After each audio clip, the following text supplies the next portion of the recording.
गंवार बहू की मॉडर्न जेठानी पैसों के लिए बनी सौतन। अरे इतनी देर हो रही है, अभी तक विकास और राघव नहीं आए। हाँ, रात के 9 बज रहे हैं, अब तक तो वो लोग आ जाते हैं, ऊपर से इतनी ठंड भी है। किचन में सभी बातें कर रहे थे कि वहीं दूसरी तरफ राघव और विकास ऑफिस से आते हैं। लगता है सभी आ गए हैं, चलिए चलकर देखते हैं। फिर सभी लोग हॉल में आते हैं। क्या हुआ, आज तुम लोग इतनी देर से क्यों आए हो और इतनी परेशान क्यों हो? माँ, एक खुशी की बात है, लेकिन एक थोड़ी अफसोस की भी बात है। क्या मतलब है तेरा? माँ, वो ऑफिस में बॉस ने प्रमोशन करने का फैसला सुनाया है। हाँ, लेकिन ये प्रमोशन पूरे ऑफिस में से सिर्फ किसी एक इंसान का ही होगा। हाँ, और इसका चुनाव करने के लिए सभी स्टाफ को एक ही प्रोजेक्ट पर काम करने के लिए दिया है, और जो सबसे अच्छे से काम करेगा उसका ही प्रमोशन होगा। अरे तो इसमें टेंशन की क्या बात है? तुम में से किसी का भी प्रमोशन हो, बात तो एक ही है, बस भगवान करे तुम दोनों में से ही किसी एक का हो। चलिए अब आप लोग खाना खा लीजिए, बाद में काम कीजिएगा। राधिका की बात सुनकर सभी खाना खाते हैं और अपने अपने कमरे में सोने चले जाते हैं, और बहुएं काम करती हैं। फिर थोड़ी देर बाद, वाह, हो गया सारा काम, अब हम भी चलकर सो जाते हैं। तुझे पूछा किसी ने? कबाड़ कहीं की, निकल यहाँ से। निधि की बात सुनकर राधिका वहाँ से चली जाती है। एक काम करती हूँ, मैं राघव जी के लिए कॉफी बना लेती हूँ, क्योंकि प्रमोशन के लिए पूरी रात जाकर प्रोजेक्ट भी तो सबसे अच्छा तैयार करना होगा, और फिर अगर उनका प्रमोशन हो गया तो इस गंवार को मैं अपनी नौकरानी बना दूंगी। आखिरकार हूँ भी तो मैं इतनी मॉडर्न। ये सोचकर निधि तुरंत कॉफी बनाकर अपने कमरे में जाती है, जहाँ राघव सो रहा होता है। इन्हें तो प्रमोशन की कुछ पड़ी ही नहीं है। उठिए राघव जी, उठिए। निधि की आवाज सुनकर राघव की नींद खुलती है। क्या हुआ, क्यों उठा रही हो? तुम क्या घोड़े बेचकर सो रहे हो? तुम्हें प्रमोशन की कोई टेंशन नहीं है क्या? हाँ, नहीं है, और तुम भी मत लो, क्योंकि मेरी प्रमोशन हो या विकास की, बात तो एक ही है। बिल्कुल बात एक नहीं है। अगर उस गंवार बहू के पति का प्रमोशन हो गया तो उसकी इमेज घर वालों के सामने ज्यादा होगी, और मेरी कम। और मैं कभी भी उस गंवार के सामने दबकर नहीं रहने वाली। आखिरकार मैं मॉडर्न बहू हूँ। निधि की बात सुनकर राघव को पूरी रात जबरदस्ती जाकर ऑफिस के प्रोजेक्ट पर काम करना पड़ता है। फिर अगले दिन सुबह, आप लोग इतने आराम से खाना खा रहे हैं, आप लोगों को ऑफिस नहीं जाना क्या? नहीं, ऑफिस में शॉर्ट सर्किट हो गया था, इसलिए बस घर पर ही आकर काम चेक करने वाले हैं। अगर ऐसी बात है तो तुम दोनों बहू मिलकर रात के खाने की तैयारी कर लेना, वो पहली बार हमारे घर आ रहे हैं। फिर सभी खाना खाते हैं और दोनों बहुएं काम पर लग जाती हैं। जितना खुश होना है हो जा गंवार बहू, लेकिन आखिरकार प्रमोशन तो मेरे पति का ही होगा, और फिर मैं तेरा जो हाल करूंगी वो तुझे पता भी नहीं होगा। वहीं दूसरी तरफ, सब्जी ले लो, सब्जी सस्ती सब्जी ले लो, अच्छी सब्जी ले लो। अरे नीचे सब्जी वाला भी आ गया, चलिए जेठानी जी हम जाकर रात के लिए सब्जियां ले लेते हैं। फिर दोनों बहुएं नीचे जाकर सब्जी लेती हैं। ठंड में आलू पराठा, गर्मा गर्म पकौड़े बना दूंगी, सबको पसंद भी आएगा। सब्जी वाले भैया मुझे 5 किलो आलू दे दीजिए। ये तो गंवार है इसीलिए आलू पराठे बनाएगी, लेकिन मैं तो मॉडर्न बहू हूँ, मैं चाउमीन और पिज्जा बनाऊंगी। आप मुझे शिमला मिर्च, टमाटर, गोभी दे दीजिए। इस तरह दोनों अलग अलग सब्जी लेकर वापस घर लौटती हैं। भावना जी, घर में भी अलग जंग छिड़ी रहती है गंवार बहू और मॉडर्न बहू के बीच। सुना है आज इनके घर कोई आने वाला है, इसीलिए गंवार बहू और मॉडर्न बहू के बीच कंपटीशन चलेगा। वहीं दूसरी तरफ दोनों बहुएं किचन में डिनर की तैयारी कर रही थी। ये गंवार तो किचन में काम ही करती रहती है दिन भर। एक काम करती हूँ, मैं जाकर देख कर आती हूँ राघव जी क्या कर रहे हैं। ये सोचकर निधि कमरे में जाती है, जहाँ राघव अपना सिर पकड़कर बैठा था। ये क्या, तुम इस तरह बैठे क्यों? तुम्हें काम नहीं करना क्या? अगर प्रमोशन किसी और का हो गया तो मैं तुम्हें छोड़ूंगी नहीं। रात को जगाने और इस ठंड की वजह से मेरा सिर बहुत दर्द हो रहा है, और काम भी पूरा नहीं हुआ है। सच में तुम्हारा कुछ नहीं हो सकता। अब मुझे ही कुछ करना पड़ेगा अमीर बनने के लिए। मैं किसी भी कीमत पर उसका रुतबा बढ़ने नहीं दे सकती। इसके बाद निधि को सोचने लगती है, और फिर जब शाम को बॉस आते हैं तब वो राघव के साथ विकास की फाइल चेक करते हैं। कांग्रेचुलेशंस राघव जी, आपका प्रमोशन हो गया है, क्योंकि पूरे ऑफिस में सबसे अच्छा काम आपका ही है। ये सुनते ही सभी खुश हो जाते हैं। ऐसा कैसे हो सकता है, मैंने तो अपना काम भी पूरा नहीं किया। सर, मुझे आपसे कुछ पूछना है। कुछ पूछने की जरूरत नहीं है, चलिए सब लोग खाना खा लीजिए। नहीं, 1 मिनट रुकिए, बस मुझे आपसे कुछ बात करनी थी। दरअसल इस फाइल में भले ही राघव जी का नाम लिखा है, लेकिन शायद ये फाइल विकास जी की है। ये सुनते ही बॉस दोबारा फाइल चेक करते हैं, और काम करने के पैटर्न से उन्हें सच्चाई पता चल जाती है। ओह, दरअसल प्रमोशन राघव जी का नहीं बल्कि विकास जी का हुआ है, क्योंकि फाइल एक्सचेंज हो गई थी। लेकिन फाइल किसने एक्सचेंज की? अरे वो कोई जानबूझकर थोड़ी ना करेगा, गलती से हो गई होगी। हाँ, और फिर चाहे जो भी हुआ हो, फाइल घूम फिर कर जिसकी थी उसी के पास आई और उसी को प्रमोशन मिला, तो क्या फर्क पड़ता है। चलिए सब खाना खा लीजिए अब। जरूर ये फाइल निधि ने एक्सचेंज की होगी। सच में निधि अमीर बनने के लिए कुछ भी कर सकती है। इसके बाद सभी खाना खाते हैं, और बॉस बहू के बने खाने की विशेष तौर पर तारीफ करते हैं। वाह, क्या दाल मखनी बनाई है आपने, आपके हाथों में तो जादू है, जादू। आज तक ऐसी दाल मखनी मैंने कभी नहीं खाई। वैसे अब तक तो मैं सिर्फ सुना करता था कि मर्द की कामयाबी के पीछे औरत का हाथ होता है। आज देख भी लिया, जिसकी वाइफ इतनी अच्छी और इतना टेस्टी खाना बनाने वाली होगी, उसका हस्बैंड सबसे अच्छा काम तो करेगा ही। सभी इस तरह हंसी मजाक करते हुए राधिका की तारीफ करते हैं, और किसी का ध्यान निधि पर जाता ही नहीं है। मेरा तो पूरा का पूरा प्लान फ्लॉप हो गया। ऊपर से ये खड़ूस बॉस भी उस गंवार बहू की तारीफ कर रहे हैं। पता नहीं लोगों को उस गंवार में क्या अच्छा लगता है जो मुझ जैसी मॉडर्न भी नहीं। सभी खुश थे, लेकिन निधि बहुत ज्यादा परेशान थी। अब इसी तरह बॉस सभी से बातचीत करके मैनेजर के साथ चले जाते हैं और रात होते होते सभी अपने अपने कमरे में चले जाते हैं। तुमने आज जो किया वो बिल्कुल सही नहीं था। तुम्हें फाइल एक्सचेंज नहीं करनी चाहिए थी। मेरा मन, मैं तो करूंगी फाइल एक्सचेंज। पैसे के लिए मैं अमीर बनने के लिए कुछ भी कर सकती हूँ, कुछ भी मतलब कुछ भी। इतना कहकर निधि सो जाती है। सच में मैंने कभी सोचा भी नहीं था मेरी मॉडर्न अमीर बनने के लिए इस हद तक जा सकती है। वो फाइल एक्सचेंज कर दे, पता नहीं तो अमीर बनने के लिए और क्या क्या कर सकती है। ये सोचते सोचते राघव भी सो जाता है और फिर अगले दिन वाह, पूरा परिवार आज साथ बैठा है। हाँ, वो ऑफिस का काम कल से शुरू है। बॉस ने कहा कि प्रमोशन के होने के बाद काम बढ़ जाएगा, इसलिए एक दिन रेस्ट कर लेना। वैसे सच में बहुत खुशी की बात है, विकास का प्रमोशन हो गया। आखिरकार एक मर्द की कामयाबी के पीछे औरत का ही तो हाथ होता है। इस तरह सभी राधिका की भी बहुत तारीफ करते हैं। अब मेरे सामने गंवार की भी तारीफ होने लगी। कहीं ऐसा ना हो कि मेरा हक इस घर से धीरे धीरे कम हो जाए। मुझे कुछ तो करना पड़ेगा अमीर बनने के लिए। ये सोचते सोचते निधि चुपचाप गार्डन से उठकर छत पर चली जाती है और अपनी माँ को फोन लगाती है। हेलो निधि, बता कैसे फोन किया तूने? कुछ काम था क्या तुझे? क्या ही बताऊं माँ, वो गंवार बहू है ना जिसे माँ ने गांव से लाया है, आज उसके पति का प्रमोशन हो गया और सब उसकी तारीफ कर रहे हैं। मुझे भी अमीर बनना है, मैं क्या करूँ?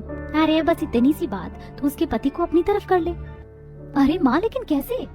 वैसे तो देवर जी मुझसे अच्छे से ही बात करते हैं, लेकिन इससे मैं अमीर थोड़ी ना बन सकती हूँ। देख, विकास की पत्नी होने की वजह से ही वो गंवार लड़की अमीर बन गई। मतलब अगर तू भी विकास को डोरे डाल दे, अगर एक बार विकास तेरी तरफ हो गया तो वो गंवार लड़की कभी भी तुझसे ऊपर नहीं उठ सकती। मैं आपके इशारे को समझ गई हूँ, लेकिन ऐसा मैं कैसे करूँगी? देख, हर मर्द के दिल का रास्ता उसके पेट से होकर जाता है, इसीलिए तू उस पर डोरे डालने की शुरुआत खाने से कर। फिर निधि फोन रख देती है।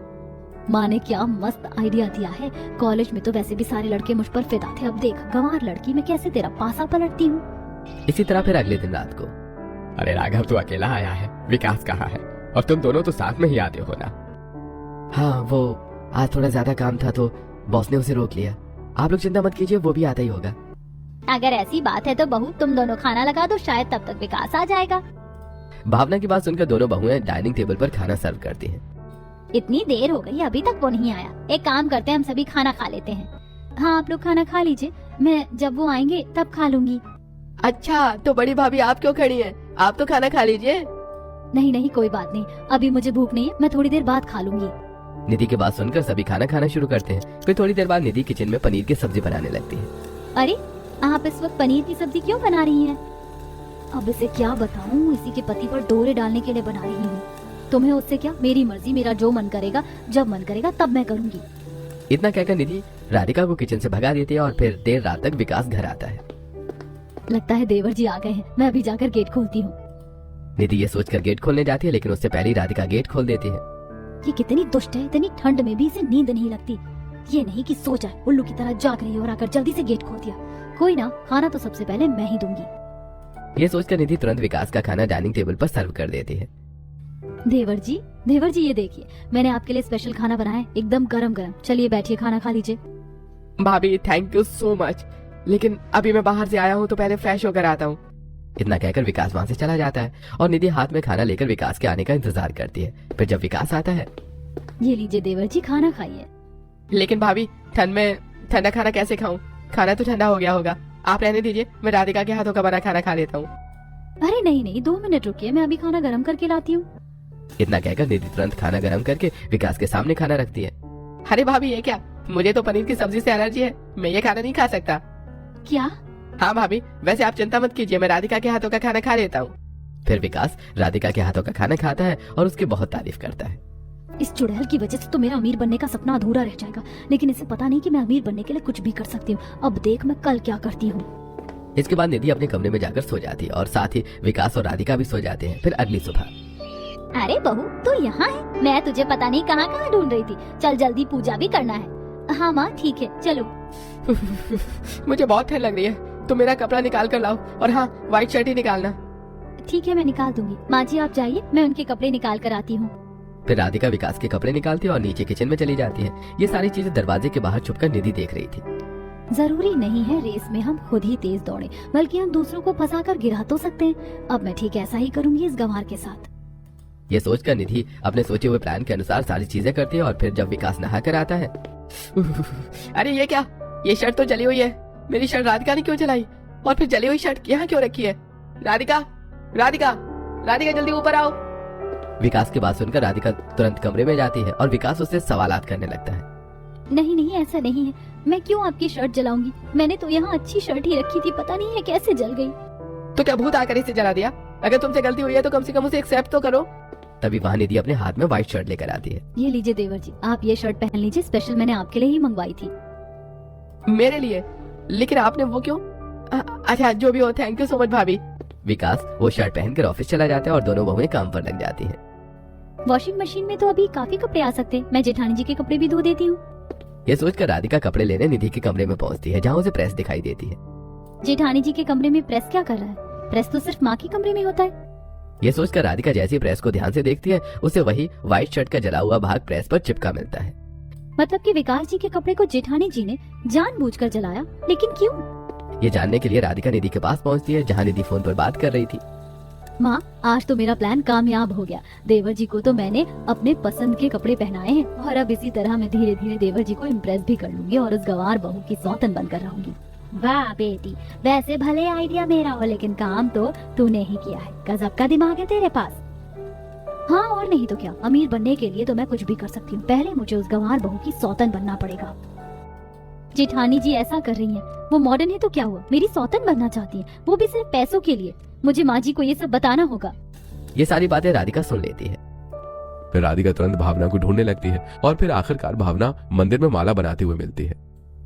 अरे ये क्या बहू, तू क्या बोल रही है? बड़ी बहू ऐसा क्यों करेगी, वो भी सिर्फ पैसों के लिए? जरूर तुझे कोई गलतफहमी हुई होगी। राधिका बिना देर किए भावना को सारी बातें बता देती है। हे भगवान, अब मैं क्या करूं? माँ जी तो मेरी बातों पर यकीन ही नहीं कर रही हैं। इतना कहकर भावना हंसते हुए वहाँ से चली जाती है। ये लीजिए सब लोग चाय और ये कॉफी मैं विकास जी को देकर आती हूँ। अरे तुम आराम करो, मैं कॉफी देकर आती हूँ देवर जी को, वैसे भी तुम थक गई होगी। अरे लेकिन विकास राधिका का पति है तो उसकी जिम्मेदारी बनती है कि वो विकास का ध्यान रखे। क्यों चिंता कर रही है तू? क्योंकि मैं राधिका की सौतन हूँ और मेरी भी जिम्मेदारी बनती है कि मैं विकास जी का ध्यान रखूं। बाहू, तूने कुछ कहा क्या? नहीं नहीं, बस यही कि मैं कॉफी देकर आती हूँ ना। अब परेशान राधिका निधि की हरकतों को देखने लगती है। उसे बहुत गुस्सा आता है, लेकिन वो कुछ कर नहीं पाती। इसी तरह वो जिंदगी जीती है। फिर एक दिन जरूर कुछ ना कुछ गड़बड़ है, वरना जो लड़की इस कमरे से उस कमरे में जाना नहीं चाहती थी तो आज ऊपर से नीचे कॉफी देने जा सकती है, वो भी जबरदस्ती। मुझे तो पता लगाना ही पड़ेगा। क्या हुआ, आप क्या सोच रही हैं? कुछ नहीं, वैसे मैं अभी बस थोड़ी देर में आती हूँ, मुझे एक काम याद आया है। वहाँ से हट जाती है। वहीं दूसरी तरफ निधि विकास के कमरे में पहुँचते हैं। ये लीजिए देवर जी आपकी कॉफी। हाँ हाँ ठीक है, वहाँ रख दीजिए। अच्छा ठीक है देवर जी, मैं वहाँ रख देती हूँ। निधि टेबल पर कॉफी रखने का एक्टिंग करते हुए जानबूझकर कॉफी विकास के ऊपर गिरा देती है। भाभी, ये आपने क्या किया? मेरे ऊपर सारी कॉफी क्यों गिरा दी? अरे कोई बात नहीं, मैं साफ कर देती हूँ। अरे लेकिन विकास इनकार करता है, लेकिन फिर भी निधि जबरदस्ती विकास से क्लोज जाकर कॉफी साफ करने लगती है, जिसे देखते ही विकास खुद पीछे हट जाता है। आप ये क्या कर रही हैं? मैं कर लूंगा, आप रहने दीजिए, आप जाइए यहाँ से। ये सारी चीज कमरे के बाहर छुपकर भावना देख रही थी। अच्छा हुआ मैंने बहू का पीछा कर लिया, वरना मुझे तो ये सच्चाई कभी पता ही नहीं चलती। छोटी बहू सच ही कह रही थी, ये सब तो रोकना पड़ेगा।